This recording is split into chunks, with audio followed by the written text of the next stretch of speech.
Nous devons ensemble avoir conscience que nul autre que nous-mêmes ne viendra sauver notre nation et que cela exige de chacun de nous une mobilisation tous azimuts. Bana Congo, ekomitango to telema, to simbana na loboko, pe to sala pona ko bundela ekolo na biso, etando mobimba ya ekolo pe ko batela ndelo nyonso ya ekolo na biso.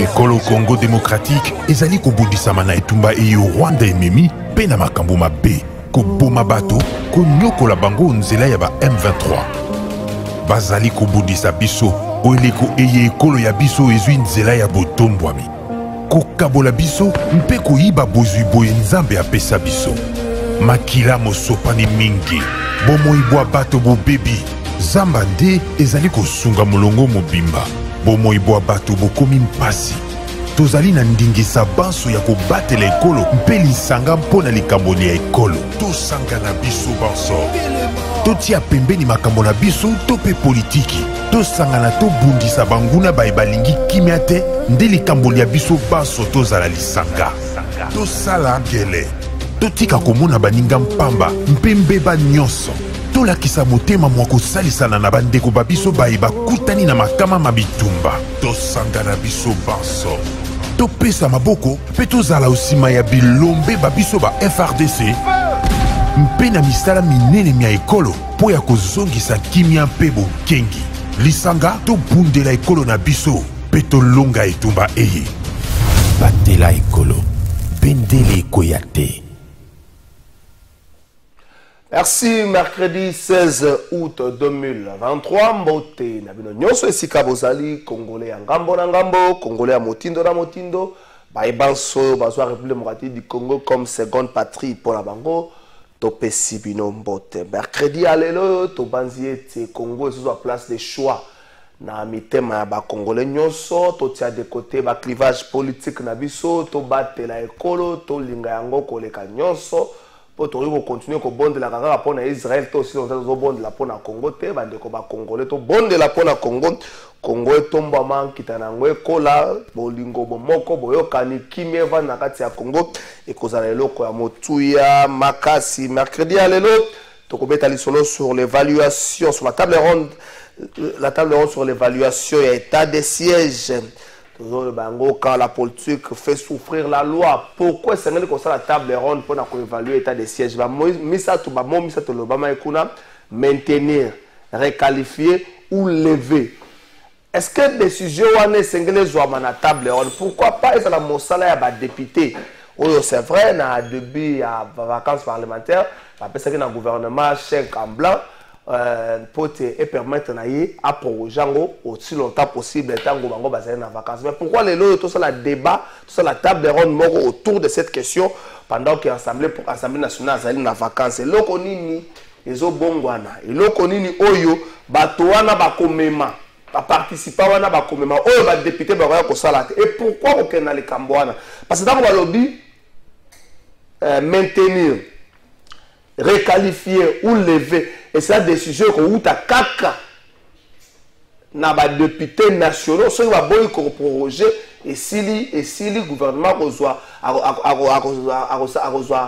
mokano wana atali ndenge nini azongisa la cour normale na ba province wana metanga kei na bandeko moko bo na tali bango mokolo ala ndango babandaki na tali bango na nzambe alfoko za na moi maîtrise ndenge na tali bandeko wana foko za moi maîtrise ko loba moi mingi te pourquoi ko tika mosala wana na bandeko ebele na ba délégué ba province musu bazalaki to komeka moi mkim ko lobela yango na émission na biso ya mokolo ya lelo affaire ya ndeko Kalev na bande batonnier Muyambu bato bazali zinga batonnier Muyambu bamoni malamu te lolenge oyo justice akati ba poursuite donc ba poursuite à vie de recherche contre Ndeko Kalev amoni yango malamu te. Pourtant na ngambo mosusu balobi Ndeko Kalev asi akendaki liboso ya bazuzu plus de 20 fois bayoka ye aloba baconfronta bango même affaire sengeli ezala fixe mikolo mizali koya pour continuer kotika ye na avis de recherche sengeli kotika ye azala un homme, un citoyen libre à composer et défense naïe à préparer un gros place là. Est-ce que le nom de Kalev a souffert de na passé naïe?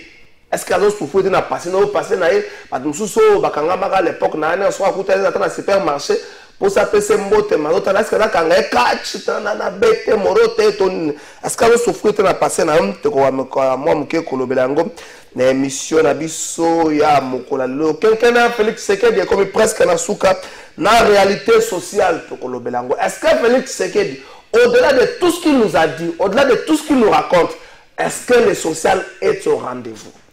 Est-ce que tozo bi kamalamba bet la biso du solo il y a gratuité, la gratuité de l'enseignement, la gratuité à maternité, la soins de santé à maternité, la biso du solo à social.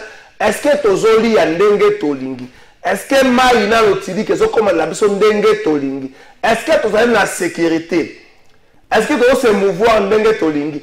Nana rusu ko mettre la biso du solo à $99 pour un passeport. Maurice Gandou, on s'en passeport à $99. Et son nom à $9 hein? Ok, ce qui vous avez mettre sur le solo à $9 pour un passeport, tu as mis comme que zongelango et puis tu as succès dans le Cambodge élection, multiplicité de formations politiques et regroupements et l'effacement des partis entre guillemets puissants et forts.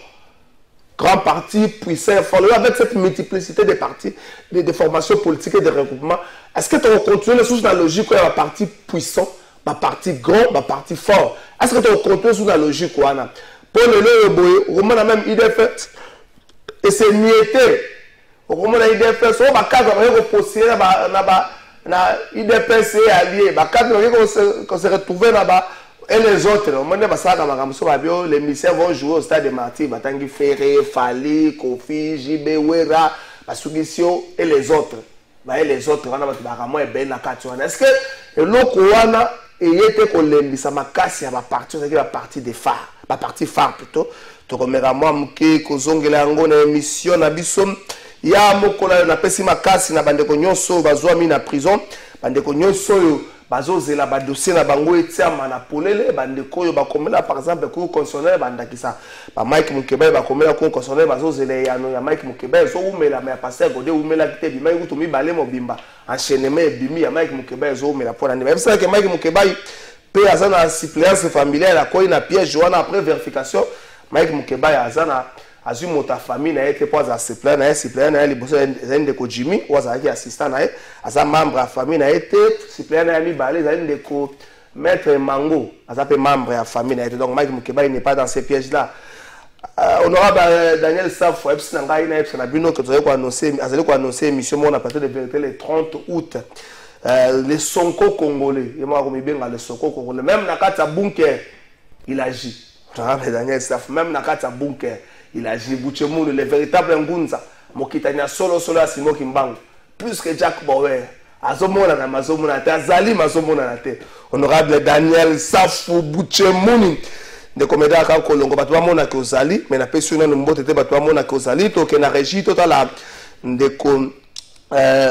bandeko ya Grande-Bretagne ndenge bazaki pas ministre ya vice-premier ministre ministre de la défense Jean-Pierre Bemba pour na koyebisa na ye que Grande-Bretagne azali ko soutenir initiative ya kimia na kati ya mboka na surtout mingi na partie est Jean-Pierre Bemba Gombo toujours au forum moulin pour na koluka comme kimia c'est vrai bandeko bosaka na Jean-Pierre Bemba makambo ebelete bosa na être trop to moni bitumba okoyeba mokolo ko banda mokoyeba mokolo ko suka te koza président ko beta munenga le kofi pour la kisaki au mois des mouvements na boxe tomoni mikolo ba ministre so bosse même ministre ya intérêt mikolo mona vidéo mo mita pita kala sa pa pa et la kisaki kaza mutali boso ko beta munenga le kofi o beta bonzo ko betne champion o Félix Ozoka boy abeka ka bunda mokongo ko ya kana sete to ke na réussite to à Jean-Pierre Bemba bongo to kosonga.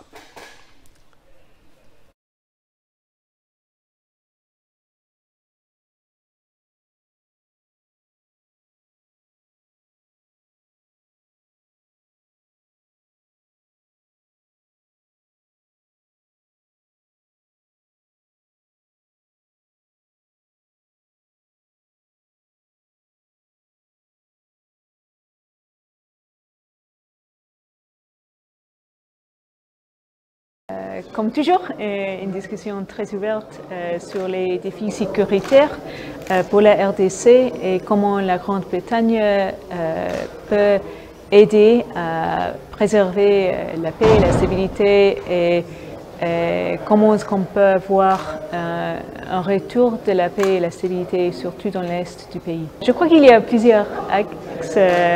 On soutient tout à fait la force de la MONUSCO et la présence des Nations Unies dans ce pays, mais aussi on soutient les initiatives ou les processus africains et régionaux pour la paix, donc le processus de Nairobi et le processus de Luanda. Et on est ouvert à avoir des autres possibilités, mais on travaille aussi avec les autres pays, les autres organisations internationales pour voir comment est-ce qu'on peut avoir des avances vers la paix et la stabilité. Je crois que la situation est très sensible couramment et c'est pour ça que nous voulons continuer à dialoguer avec tous les parties prenantes. La diplomatie d'abord, tout à fait. Oui, la diplomatie est essentielle. Et on connaît les coûts des conflits. J'ai vu avec mes yeux même la situation catastrophique des personnes déplacées dans les camps dans l'est du pays. Donc c'est pour nous une question de faire les efforts maximum pour éviter le conflit et pour résoudre les solutions à travers les solutions politiques et durables. Merci, Joël Botukota, la raconte Mwana Mboka Jean-Pierre Bemba Gombo. Na commune ya Kinshasa, baebsinga tata moko azabite kateka kuna. Bateki nini? Na yebite. Nga makambo ba commune na batu na sina lobi na ko banda ko loba makambo ba commune na batu te. Namu na commune asana ba problème na yebo ya botlo baka makambo na bino. Bateki nini? Na yebite. Avant lo bali kambango na pesa bongo ndeko focus ku kelema na mbote na pesio mbote boni santé. Boni Adolphe Muzito Fumumpa, boni nouvelle là, est-ce que vous appelez candidat? Oui, merci Mbote. Excusez-moi pour mon retard, oui, binzela na biso ndenge zalaka. Na pesi Mbote na ndeko Medar et na pesi Mbote na équipe technique pe batunyo so baza kolanda biso. Na niveau à parti tout ça malamu, parti ils se comportait bien. On a vu que c'est un nouveau mais qui se caractérise à un vieux, un parti qui a aligné plus de 700 personnes. 716 candidats. Vous appelez candidat? Oui, je suis candidat national, na Moamba. Et puis Adolphe Muzito, il se porte à merveille sur les plans sanitaires, mais mental naïe, ils allaient préoccupé pour na écolo. Ndenge bisonyo soba congolais, tout ça toujours très regardant la situation en Mboka, sur le plan économique, sur le plan sécuritaire et puis environnemental. Merci. Donc, du reste, on est bien, mais on a profité de la micro nayo, la qualité n'a pas penseur lyrique, na sali Loembo Yasika, na sali ici déjà dans studio, na za aussi nga ba Congomani. Vous en avez Nzembo? Nzembo yango ils na audio nanu. OK. Il faut ce que tout le camoin tout ça la clip. Titre nango ezali les testaments de la mère patrie. Les testaments de la mère patrie c'est la RDC. Asali testament na ye. Pour yebi mutinyo soka zo bela, soka santi que menace ezoya. Asala ranini atika kama maloba. Alors na contexte ya menace oyo RDC azaliko vivre na kati ya région na kati ya sous-région a préféré asala testament oyo apesinga ipona la kisaba kongomani. Donc Nzembo esili bandeko oyo bazala makoki tout sunga mère patrie basunga ninga ite basunga nde mère patrie tout ça les clips abimisa maloba pour batu ba kota contact na yo ba sani ba bengo na numéro nini, quels sont les contacts ça numéro nanga ezali 081 055 055 lisusu 055 lisusu D Nasuka. D 091 055 055 2. Voilà numéro ya ndeko focus ku kelemena olingi opesa ye makasi pour être mère patrie bimoyo ka testament oyo Congo atiki siko na testament wana kozandenge nini. Eza makamba kitoko en tout cas batu ba osepela. Clip eko coûter ba combien?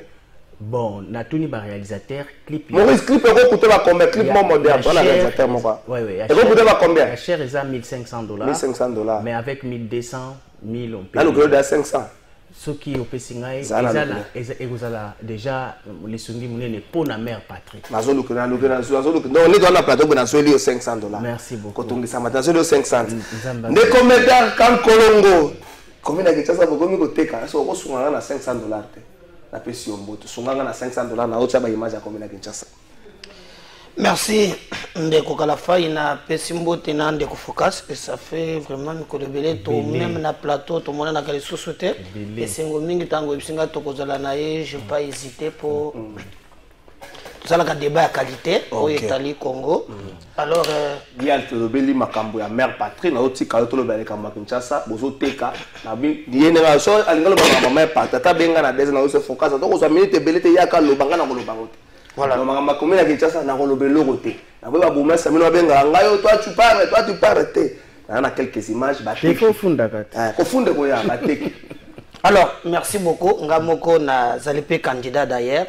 Zaliboso, na zali d'abord na Lukunga, na zape candidat na commune à Kinshasa.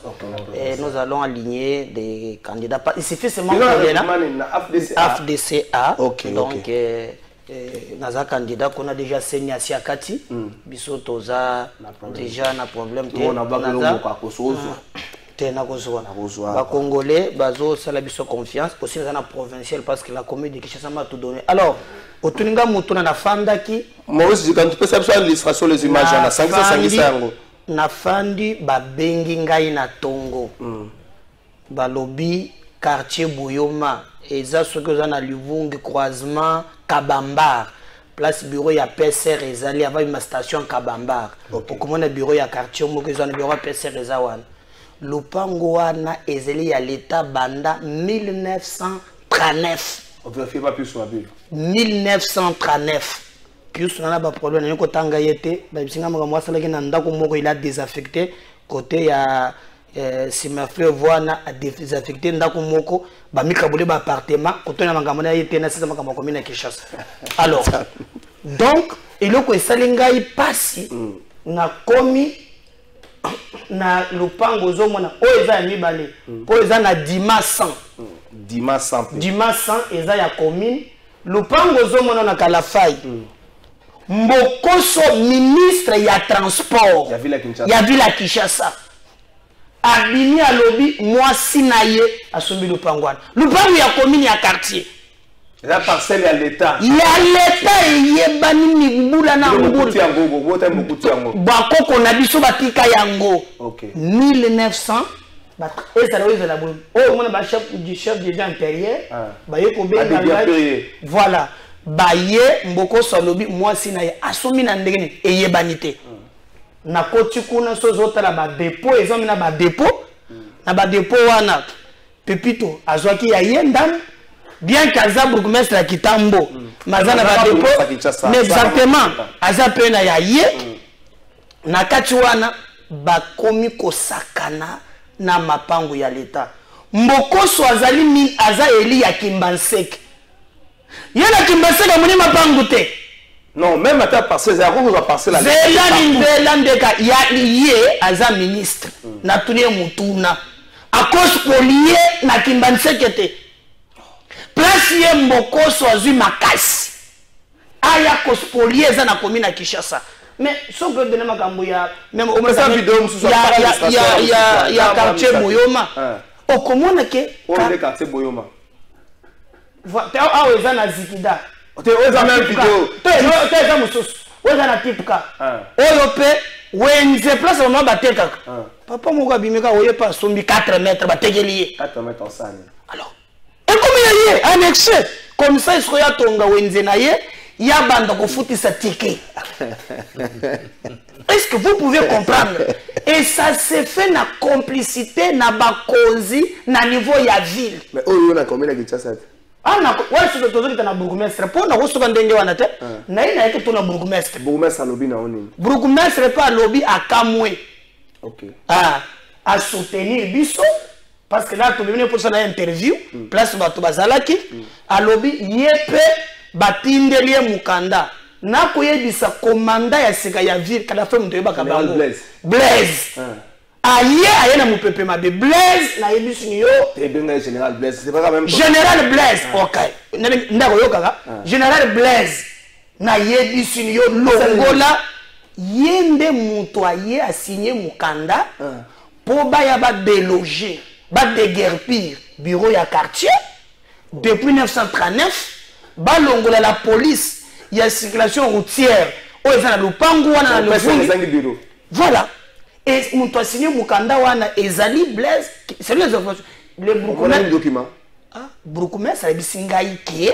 tangu bazalaki wana yepe babenge balobi justice ese kati mais commandant ya ville ba signifier que ba yeko sala yepa sengi ba pese na jugement wana non moni yango te mais au moins na monoko ba si ba yebisiye c'est très grave na ko yebisa peut-être ba ko si po ya hôtel ya yoka sika po ba lobeki ba tantaki na moment ya kanyama ile kakate ba tantaki pe moment ya kasonga blokaki yango. Mais ils ont un colonel moko na niveau ya inspection provinciale wana. Oza na kopo wana bandakana. Nda ye asinise ye mukanda wana. Toko tenir ye responsable. Ah on a quoi bisa zoyoka. Po biso toko mitika ata seconde moko te. Parce que le ministre provincial a sombi to sur le Cameroun. Et pas sombi. Oh ya mboko sur ce côté ya Dima. Moi je parle de quartier. Mboko c'est pas lui que oh le premier se remis aye. Moi, je m'adresse à Jantini Ngobila. Alors,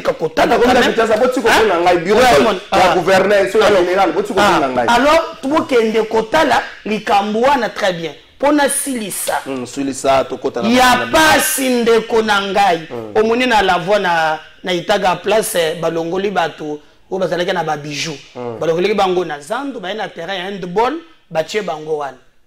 Tango baye ezana ndeko moko oyaza ou ya gouvernement benge Didier Lola akuti ba paisible citoyen baza na contrat ici je le dis à la télé na benga ki ministre provincial ya sport lobby monsieur Paulin na lobby na ye longuement na téléphone na lobby botika makambo bozo sala les informations ma possession bandeko wana bazali libanda place bazotoka ba bijou wana ou batie bato bolongo na zandu bazana contrat na bango bateka kabanda kala batonga ba magasin na bango tout ça ndeko moko batie wana Didier Lola azaka depuis kala alongola bango po ba Nigérien na bawara bazo proposer mbongo ya koleka ya ba Congolais comme bazanya na ba contrat ba signé na division ministère ya sport moyen ba longola bango ezate balali il y a 2 jours 3 jours ba na tongo bakuti moto eye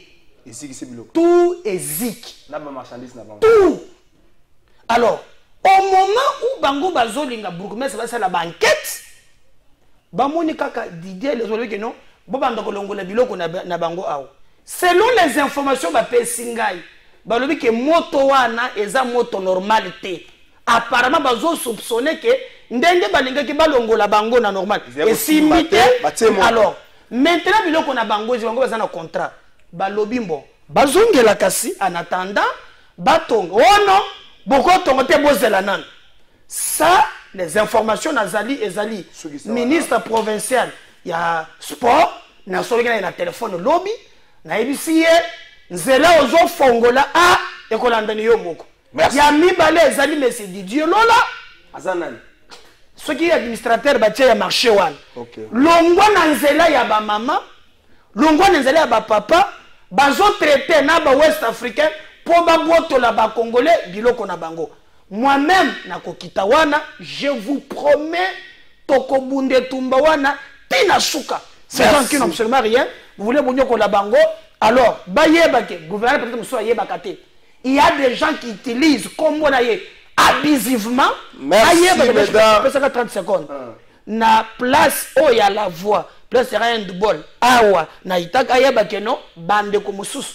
oyo atie wana bakomi kosala monsieur Paulin bima na nzela wana zongisa ba papa na ba mama na ba droit na bango merci ya Paulin bakombo na beza bakombo problème o ya Paulin ba vie pekosi basile koma ba ya Paulin alongola ba Congolais ya Paulin acha ba wara merci na yo ndeko Congo ezabende ko focus ku kelemena table ronde sur l'évaluation de l'état des sièges ba te belé ba moni ezali ko botola Assemblée nationale, Parlement, Moussala na yango.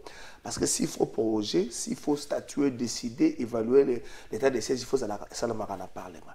Koya nango oyo table ronde de sangisi batu nyonso, ba couche nyonso la société, batu bazo mituna. Est-ce que ça a été déprimé Parlement na makasi na ye? Merci pour na Maluba, mais nalingi na faire constater que Kolanda président Médard tant oiseau koloba, tant oiseau ko dénoncer et ça la chair des poules.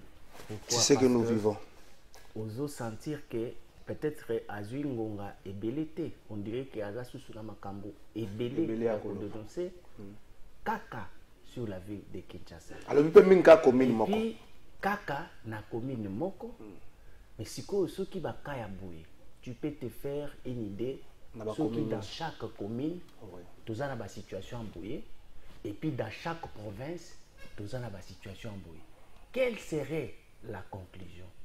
Est-ce que nous sommes gouvernés ou nous sommes dans l'anarchie?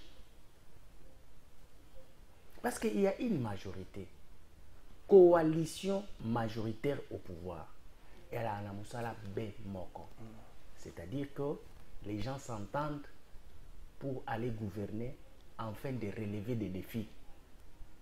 Mais ozomona ndeko kankolongo ndenge aza kolela na kati na pour ces mamans babongisi biloko na bango qui n'ont plus d'autres fonds pour la commerce. Il n'est pas dans une coalition qui est venue pour changer la donne. Mais kaka makambo ya banda ko décrier parce que makambo ya ko dénoncer il y a des dysfonctionnements, il y a des complots d'autorité, tout ça abandonné au banda na régime passé. Mais t'as là à s'opposer na régime passé, tout le monde dit régime oyokokoma, yemoko aza acteur na régime ango, mais azali na kati, azali komona lokola neti régime yango ezali kala lokola oyo yakala. Merci. Kontra motona na siko. Mboka ekangama bongo te. Soko oyo kindinga za ko telemena azolinga nini au fait? Azolinga ke moto na moto a respecter ba règles, ba normes, ba principes, na doctrine ya gouvernance, ya cité moderne. Nous ne sommes pas au village, même si nous étions au village. D'ailleurs na kata bamboka na biso n'est pas au kokuta orthodoxie, paix, respect, ya gestion, ya village. Okokuta buzo bate moto ala mkanatongo akunda ebembe place alingi mutala mkanatongo asala wenze place alingi asombi wenze nde asalita asombi wenze même koloba mbisi na ebale c'est ordonné. Il y a un moment que le chef interdit alobi mbisi ekoloba maté na ebale oyo pendant 3 mois et tout le monde obtempère ata bolambi te na ndako na bino okoloba te. Voilà, donc c'est-à-dire que même la République a médiatique au Tobengi village est mieux gouverné que l'État moderne au Tobengi et la République. Bon, par rapport à la situation, il y a état des sièges. État des sièges. État des sièges, en réalité, il y a une réflexion. Il y a savant moko babengakaye Gaston Boutoul. Gaston Boutoul, tant qu'on a étudié le conflit, on a étudié la guerre. Atali alobi ba guerre na ba conflit mo résoudre ba ramifications multiples. Au mona makambo ya administration et comme un instrument oyo eza ko intervenir pona kocha conflit, pona kocha corruption, pona ko favoriser les mal. Na lolenge nini contexte na biso awa tango tulobaka nous sommes infiltrés, on nous a infiltrés. On infiltre comment? On infiltre par l'administration. Or que l'administration est tenue par des civils, dans l'état normal. C'est quoi? La logique il y a Gaston Boutoul, il y a à Monique, le col là-bas civil, va gérer l'administration. Et que maintenant, l'administration est comme outil, est comme utilisé pour organiser l'infiltration. Balongola ba civil, batia ba soda, ba service d'intelligence, na ba service ya ba enquête pour na balandela bien ndenge nini batu bazo parvenir ko infiltrer. L'administration est qui tablé les sous sur ce que l'on appelle, par exemple, les services douaniers. Ils sont liés directement à l'économie. Au Comona, la douane déplace armée et qui côté à la frontière, militaire qui côté à la frontière, DGM et qui pekisato kokotisa par la corruption ou par la concussion ennemi de balobité balongola pe bato na DGM oyo bazali ba civil bachani ba soda soukisa. Donc c'est-à-dire que état de siège quand ça a été réfléchi d'abord ezali état normal te gestion républicaine état exceptionnel ezali état moko exceptionnel justement pour qu'on permettre ba militaire bazwa période moko il y a enquête intense wana oke na ba principe za suko tozongo tokota suko na politique wana oke pa na principe de comédien kan kolongo faut que ça pèse déjà principe mais toki pourquoi pas kotika musala wana ya évaluation état de siège et ça la na niveau ya parlement na niveau ya assemblée nationale tant ba bengisi bato toute tendance confondue ba ko évaluer yango est-ce que ça te ko déprimer assemblée nationale la biso na ba prérogative na mususu. Alors merci Trésor, merci na lingina na rebondir ata une minute. On a un message moko bonjour ndeko tala bango na bango ba komi ko welelana eye mabe de la part de Arnaud Masola. Alors na lingina lo bana ndeko focus na tuko lo waki na ko sepela parce que to sala ken débat vous allez ko réfléchir Congo lorsque assemblée na ndenge mebe ko salami la ville ezali gérée par une majorité mais ezali na oyo obabengi séparation ya pouvoir parce que l'assemblée provinciale mosala nango ezali ya contrôler lolenge nini ville ezokambama balobi kaka te ozala député éli na niveau ya majorité te tant peuple azo voté yo tant apesi yo mandat apesi yo ndingisi ya contrôler remettre yango na niveau ya gouvernement d'une manière générale coalition ezali ko dédouaner baeli na musala na bango dans son ensemble parce que l'assemblée provinciale wana ba député à opposition bazali ce qui m'étonne ngai na monata moko na bango ndenge tozolo baboy hein ne fiske bon bino boza majorité tout à opposition to bengi ata gouverneur ata ministre tout le monde a sorti une majorité pour protéger yango. Et tu as ça le matin? L'Assemblée provinciale. Yo au land de l'Assemblée, vous parlez de Moukeba qu'il a fait même à l'époque, lui en tant qu'individu, mais le reste.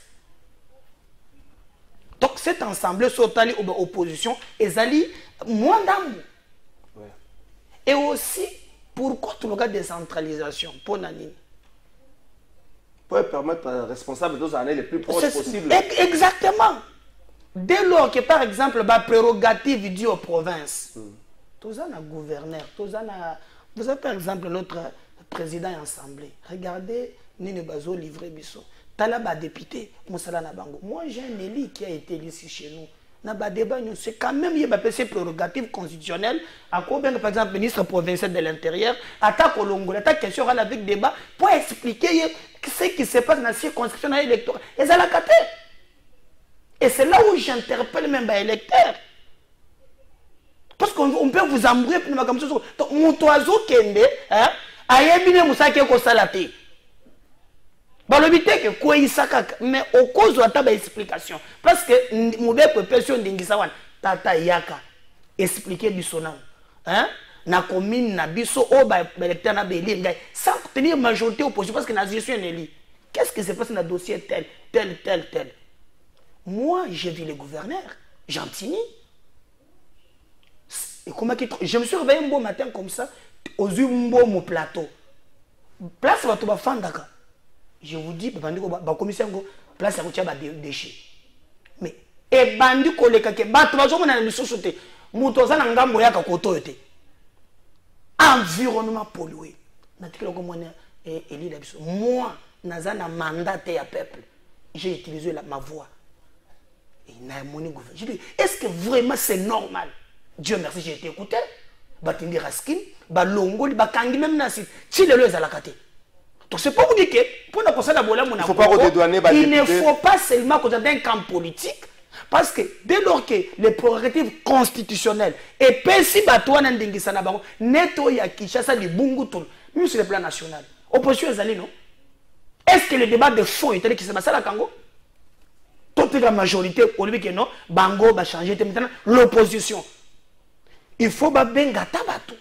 Mais c'est très grave. J'ai même entendu un jour un beau sur le groupe que non, vous les députés de Kinshasa. Bosala kani. Ntingi pulu ari na vérifier ba nzela, wa bisala président Mosoko kotela ka bango te, ntingi pulu. Ari na vérifier ba nzela ba nini. Bon, nyo se pèse la théâtre traité to kota mutuna na ngai alors, na mutuna na yo ndeko kala faille. Il faut qu'à ça soit historique après. Moi je pourquoi état de siège et Tiamaki? Parce que na mboka na biso mobulu ezali. Bakobomaka batu ya lelo te bandakala gouvernement a vu mokano wana obengi ba mesures exceptionnelles pour aluka lolenge nini bakoki ko trouver kimia. Mais ce matin je suivais le gouverneur militaire parce que so moni ndenge bato oyo bazana est ndenge bazo bundisa état de siège. Les informations exactes que nous politiciens nous il y a est à le boulot na ya minéré. Pas tout, il faut dire la majeure partie. Bon, on comprend. La majeure partie c'est non à 9%. OK. La plupart dans un groupe armé on est qui dernier même Bitakwira quand il a même à niveau il y a cour de cassation Olanda ki biloko alobaki.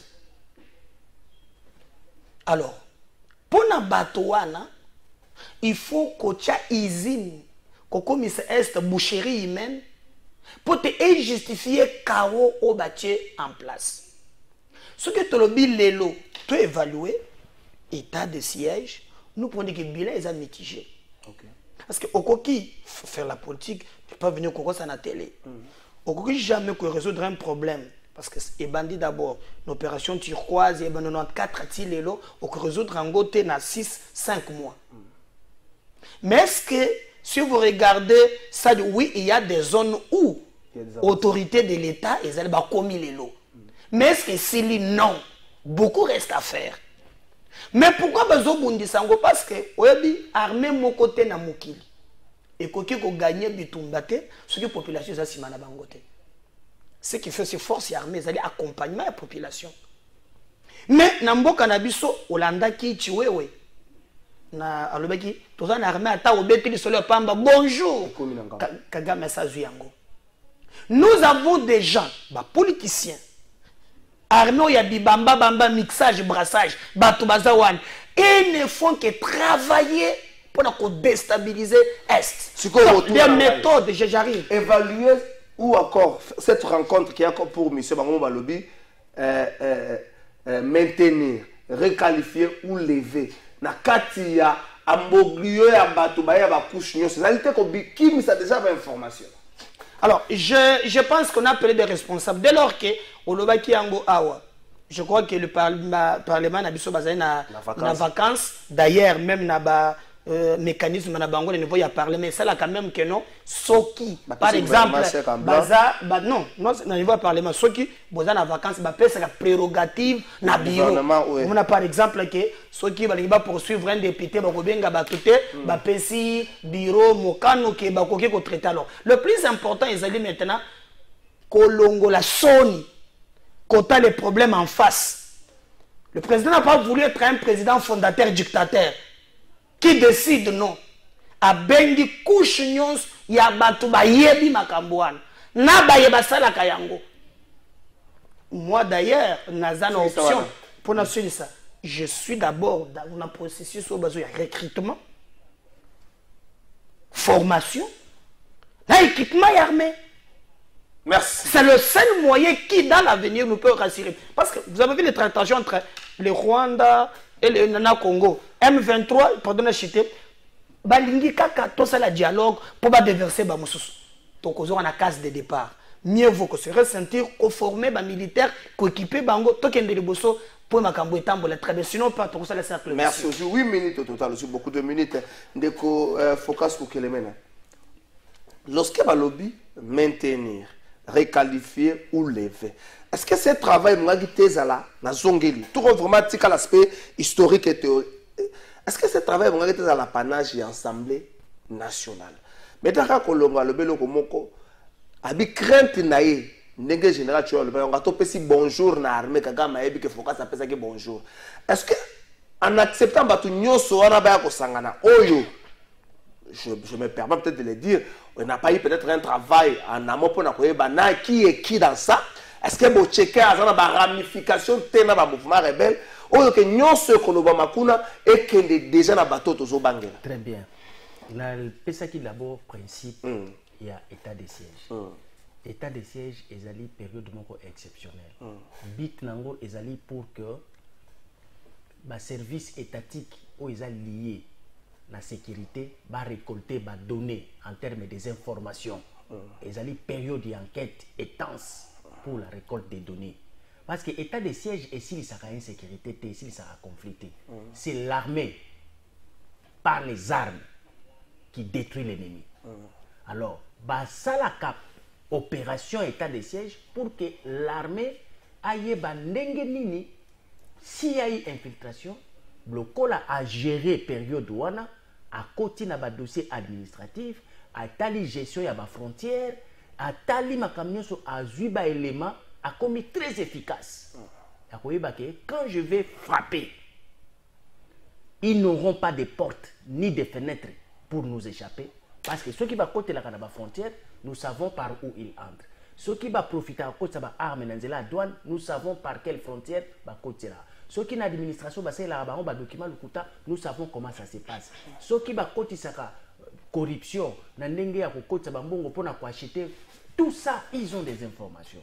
D'où la nécessité de pouvoir lever cette opération après avoir récolté suffisamment les données.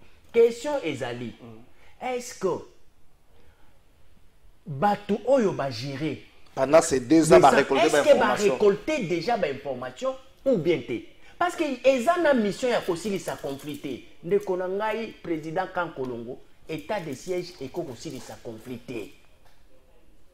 État de siège et qu'on permettre bango va comprendre fonctionnement badongola misu ba fonctionner ndenge nini.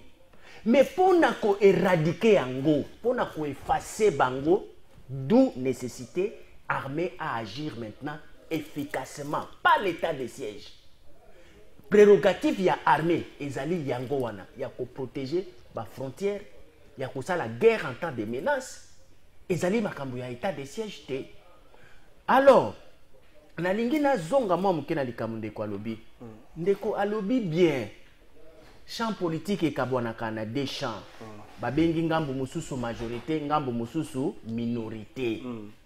Et atolo bananga pona nini kasi. Même la minorité n'essaie pas de hausser la voix. Voilà. La minorité peut hausser la voix au micro, tel que Touzaliawa. Nous le faisons déjà. Les députés tels que Mike Mukebai, il en a fait. Il y en a tant d'autres qui ont essayé. Mais au sein des assemblées, il y a une majorité qui fait sa loi. Au cours de la initiative, mais on vend des langues. On permettre combien de fois Ndeko Mike Mukebai, ou Azali Koutou, ami proche ya président Kankolongo, assis à dénoncer Makambouana, que chaque fois que cette initiative na bureau, parce que bureau est la majorité, va vendre la Kango. Action, il y a une minorité dans des assemblées. Et elle a une efficacité. Au nom du principe démocratique, la dictature de la majorité s'impose toujours. Ce qui va résultat, il ne faut pas condamner une minorité. Aussi au Mona Wapi, minorité qui ne reçoit la bilan en gestion. On ne pose pas cette question-là à une minorité. On pose la question à la majorité. Oyo souverain a Pesaki, Ndingisa Penkita, pour résoudre le problème. Donc, il faut comprendre que par la logique, oui, des effets isolés, et quelqu'un peut prendre l'initiative, mais ce n'est pas à calculer. Merci. Bon, si ko oboni tango babengi ici bango pona 8 minutes nangana no mais maintenant regarde, ce que j'ai aimé en dehors des formats classiques, que la décision doit être prise au Parlement, moi je crois que le forum Wana est très efficace. Okay. Pourquoi? Il y a un gouverneur militaire qui est acteur dans les champs sur le terrain, qui ne peut en aucun cas donner l'impression que ça ne marche pas. Parce qu'il est acteur dans les champs, il ne doit donner que la possibilité de la pérennisation de cette action. Donc, à Koki, jamais qu'on peut ce discours contraire. Mais il y a une société civile qui existe. Parce que les comédiens à l'objet que, les politiciens, il y a Est, peut-être ils sont des complices. Mais il y a une société civile qui ne sont pas politiciens. Il faut les écouter. Qui demande de prendre la levée de cette mesure. Mais voilà, il faut les écouter. Ils sont ni militaires, ils sont ni politiciens. Donc, Bango, c'est l'intérêt général. Parce que la société civile milite pour l'intérêt général. Qui sont-ils, la société civile? Confession religieuse, mouvement citoyen, les commerçants, les paisibles citoyens. Ils n'ont pas d'intérêt. Il y a beaucoup d'enjeux. Ils font dire réellement ce qui se passe. Il faut les écouter. Ceux qui au tali calculent, il y a des politiciens. Il est vrai, il y a des politiciens qui sont dans des coups, qui ont des ramifications avec l'ennemi, avec les voisins, au nom de l'intérêt privé. Mais ceux qui bossali forum oyo, bosangi si bango nyonso, de ces faits, chaque secteur a obimisa une idée et du choc des idées. J'ai la lumière. Merci Focas. Alors, et cause à la décision moko babengaka consensuelle. Une autorité est intelligente quand il finissent par prendre une décision consensuelle. Merci. Parce que ça va engager tout le monde et que tout le monde va se retrouver dans la décision. Que de continuer à prendre des mesures, Oyo Ezali. Et tout ça va de comme voilà. Donc, merci. Ezali concerné Bissoté, Azali comme ça la dictature, il s'impose. Or, en réalité, nous souffrons. Mais il faut, par principe, dans une démocratie, il faut que le système Oyo Ezali, il y a nuisance, il y a la liberté, il y a la citoyenneté. Merci Focas Koukelema. Je pense que Boyo qui va nous commencer à plateau, Kaboli Benzamayel. Ah, vous pouvez mettre la rate sous les solos, ceux qui boivent. Bonjour Trésor. Excuse-moi, demandez à Médard, que pense-t-il de la rencontre Lorenzo Kagame et Félix Tshisekedi John depuis Brazzaville des comédiens ok. Maramo est en ceci. Quinquennat a fallu na réalité. Il y a plutôt il y a Fachi. Il y a Félix Tshisekedi. Quinquennat Félix Tshisekedi na réalité sociale. Est-ce que au-delà il y a un discours? Est-ce qu'au-delà, il y a ma promesse, peuple, Azako vivre changement sur le plan social? Est-ce que soins de santé est commis à la portée de la population? Accessibilité, est-ce que tu as maïna l'otiliki? Est-ce que tu as lié à notre aise? Ok, la question 2 minutes 30.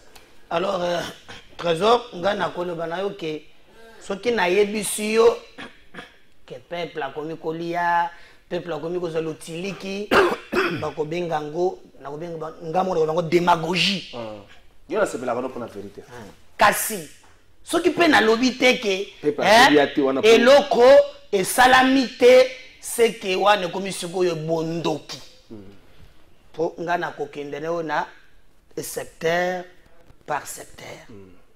O e salami na ebele tikali ya kosala.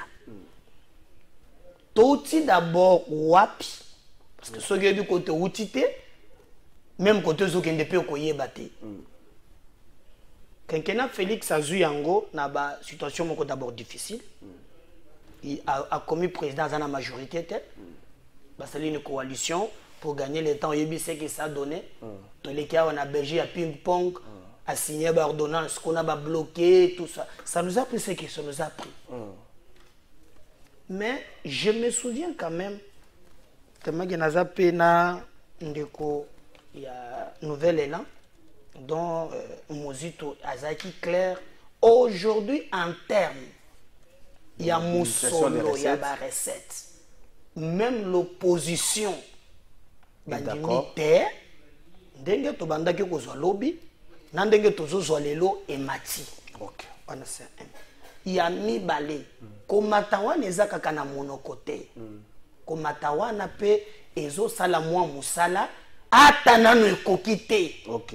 Nazopesa ndingisa policier bayeba kambi mboka bakei batiki azozwa musolo 80 000 francs.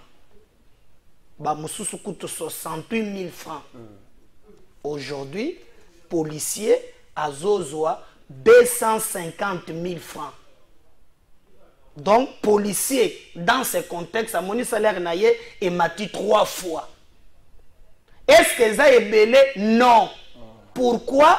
Parce que bah besoin ndenge zaleli ata et comme 250 000 mais c'est au moins quelque chose par rapport Nathan Oyo Moulakisi Oyo akenda kakotang. D'abord quand il arrive azokuta 70 000 nouvelles unités a coûté 55 000 NP non payé a commis non seulement bon bagende kotangisa ofele bazwa kelo côté na 70 000 babandi kozwa pe bazui pamba te salaire na bango elongwe ba mususu $50 ba exact 50 000 80 000 le commis 350 000 francs.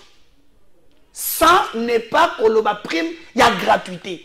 Alors, soit il y a quelqu'un qui touchait 50 000, qui vous touche 350 000. Et Matito et Kiti et Mati. Mais est-ce que résoudre un problème? Non. Parce que les besoins, Otozali Nango et Zali et Beli. Aujourd'hui, par exemple, à Yakutimboka, sur le plan sécuritaire, Tozala qui Namboka, à Kouti, Tozala ramé, il y a un mixage, brassage. Donc, batumoko 5 bakolo makaba rwandais basumi ndi lobby dialogue bakoti na armée bakomba congolais congolais. Il dit niet.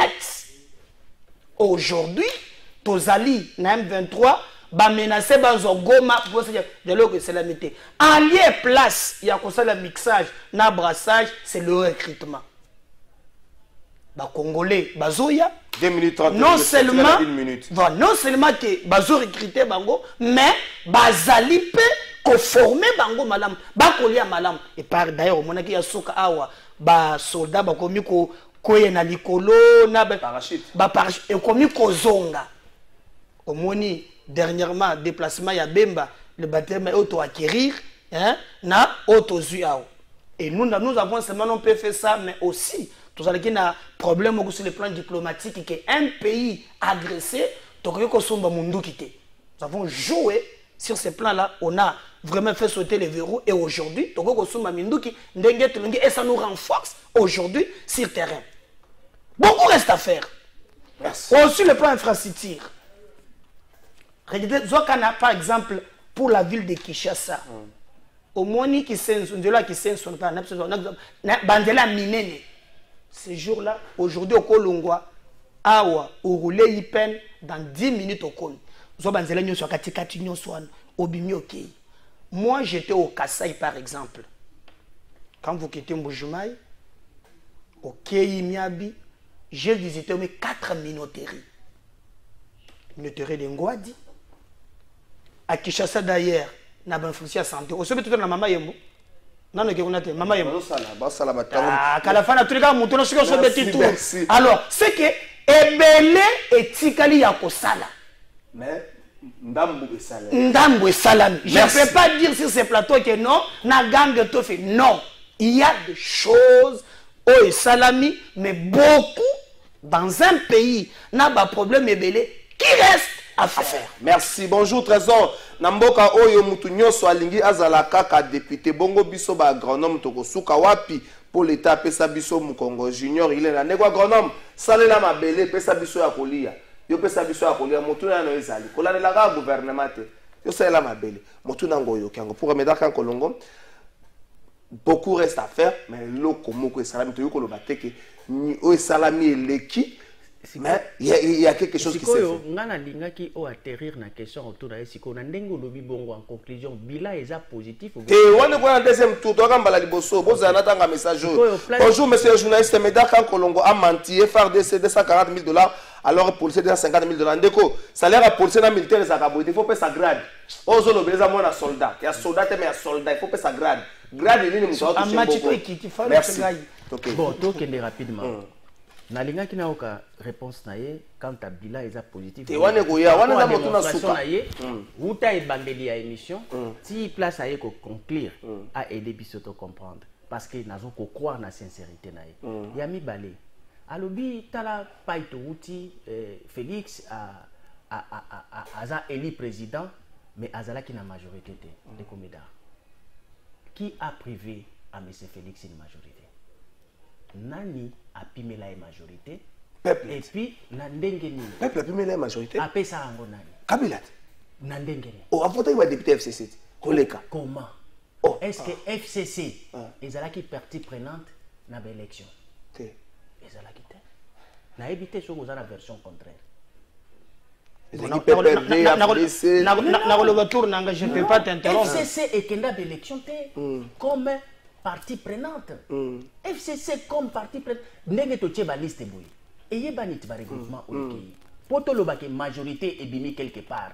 Il faut to mona AFDCA bazu 251 députés. Nde to lobike majorité est kaina AFDCA. Pona nini? Parce que tant que recourir na ba liste o ekendaki na seni to identifier bango. Mais FCC ekendaki ba élection na identifier na structure ni. Qu'est-ce qui a empêché M. Félix de pouvoir nommer l'informateur? Parce que tant qu'on va promulguer l'élection, aucun regroupement et aucun parti politique est capable de faire 251 députés pour un rafle majorité. Oui. Ils ont fait ce qu'on appelle un arrangement particulier, un arrangement en africain.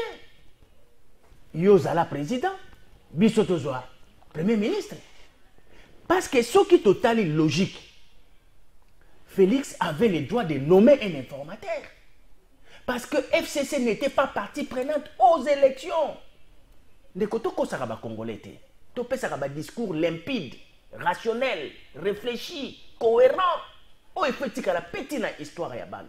Parce que ndenge tozaboy, toi ko sala mosala ya ko enseigner, ya ko informer, pe ya ko former. Ce qui a la majorité, c'est parce qu'il a accepté de coopérer d'une manière particulière. Yami Balé, alobi likambo ya budget.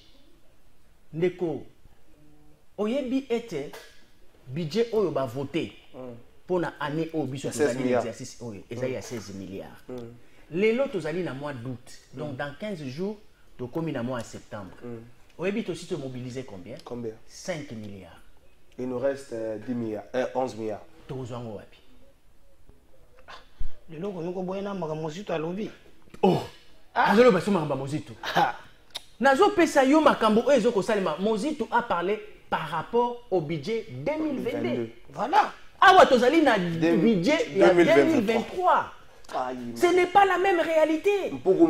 On parle des bilans. Au sauté, en 2022, au 2023. S'il vous plaît, calme. S'il vous plaît.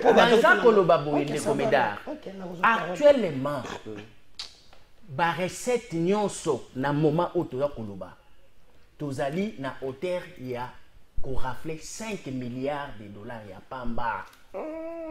On a un problème sérieux.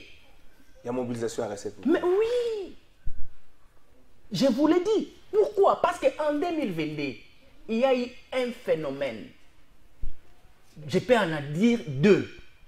Il y a eu montée des prix. Après Covid-19. Voilà. Biloko otote kaba minéré. Et soit qui embellit sur le fait que Bima quitté pendant cette crise sanitaire. Oui, Bima quitté tant que fongol ba frontière, ils ont vendu ça à un bon prix, ça a ramené beaucoup d'argent. Beaucoup de devises. Et puis effort il y a IGF pour canaliser mon trésor à l'État. Et ça qui est en 2022, mais en 2023, la minute où toutes les intelligences du Congo savent que il faut tout l'État na budget rectificatif. Oui. Pourquoi? Les Cambo il y a l'inflation bouger. Parce que on a prévu un budget. Il y a 16 milliards avec des dépenses à la hauteur de 16 milliards. Mais maintenant, en réalité, on n'est pas capable de mobiliser les 16 milliards. Mais les dépenses, c'est il faut tout ça à 16 milliards. Mais la caisse, alors, on doit recourir à la planche habillée pour couvrir les dépenses où on a 16 milliards. Alors, c'est ça. Et puis quand on a un salaire, non, ndeko na ngai. 10 secondes sur ça. Ya mboka bongo te ndeko meda na yebi sincérité na yo. Mais ça là il faut se départir na casquette wana ya majorité ce que zo ba makambo ya science. Policier, parce que je vais être exact et correct. Policier du temps de Kabila 2019 2018 abanda qui ko touché baza kolanda biso hein 161. Ah mais il faut pas dire ça, ça c'est quel grade? Nangi to ke dans la grade policier ya suka. Ya suka. Ya suka. Abanda qui ko 161 000 francs congolais. Ndenge na oloba boy bazolanda. Ba policier. Ba koki ko ba policier ba lobi nini? To suki si. Sikoyo tangu bango babanda ko 161 000 francs congolais. To ya dollar ezalaki 162. Non, mais c'est presque 100 $. Ah, mais oui, c'est l'équivalent. Merci. Mais Lelo, Bazozo 240 000 francs congolais. Toi à dollar. Toi à dollar, ezalina 250 000. Donc, bazar équivalence. Il y a 100 $. Comment on a que bazalina 93 $, 95 $. Donc, quand même, donc, yo ozo bengango numériquement que emati en réalité. Qualitativement, ématité et kiti. Merci de refocus sur l'élément. En plus, toi qui es sous élément majeur. Tango bazako futa soldat mbongo oya 161 000. Budget national ezalaki 3 milliards 600. Mais comment vous pouvez expliquer avec un budget de 16 milliards, c'est-à-dire que vous avez doublé, triplé, quadruplé les budgets. Mais sikoyo, comment salaire et ça la presque égal. Il y a il y a budget à 3 milliards pendant que le budget nabino est quadruplé et quintuplé. Merci Focus. Il y a Souka. Non. Peut-être pour ça président parti. Peut-être. Voilà, Nassilissa. S'il vous plaît. Nassilissa de Konangai parce que ezali droit d'antenne au lobby de Konangai. Bon, je n'ai pas de choix prochainement. Merci, bon salabo. Bon salabo, merci Davino, bonjour de votre façon.